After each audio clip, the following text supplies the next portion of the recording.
पृथ्वीराज चौहान, वीरता की अमर गाथा। क्या आप जानते हैं एक योद्धा जिसने अपनी हार में भी जीत हासिल की? आइए भारत के उस वीर सपूत की कहानी जानते हैं। पृथ्वीराज चौहान और मोहम्मद घोरी के बीच की जंग भारत के इतिहास का एक महत्वपूर्ण मोड़ है।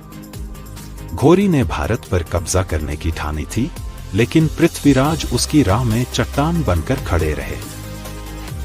1191 में तराइन के पहले युद्ध में पृथ्वीराज ने घोरी को धूल चटाई। घोरी को जान बचाकर भागना पड़ा। यह जीत पृथ्वीराज की वीरता और कुशल रणनीति का प्रमाण थी।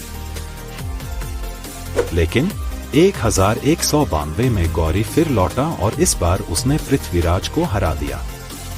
पृथ्वीराज को बंदी बना लिया गया, पर उनकी वीरता कम नहीं हुई। कहा जाता है कि कैद में घोरी ने पृथ्वीराज को अपमानित करने की कोशिश की, लेकिन पृथ्वीराज ने अपनी अद्भुत शब्दभेदी बाण कला से घोरी को चुनौती दी। किंवदंती है कि पृथ्वीराज ने अंधे होने के बावजूद घोरी को मार गिराया। उनके मित्र चंदबरदाई ने उन्हें दिशा बताई और पृथ्वीराज ने अचूक निशाना लगाकर घोरी का अंत कर दिया। यह घटना उनकी वीरता और साहस का प्रतीक है।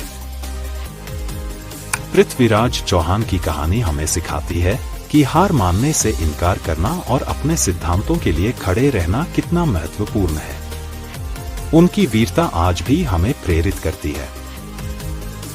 पृथ्वीराज चौहान की गाथा सिर्फ एक कहानी नहीं, बल्कि एक प्रेरणा है।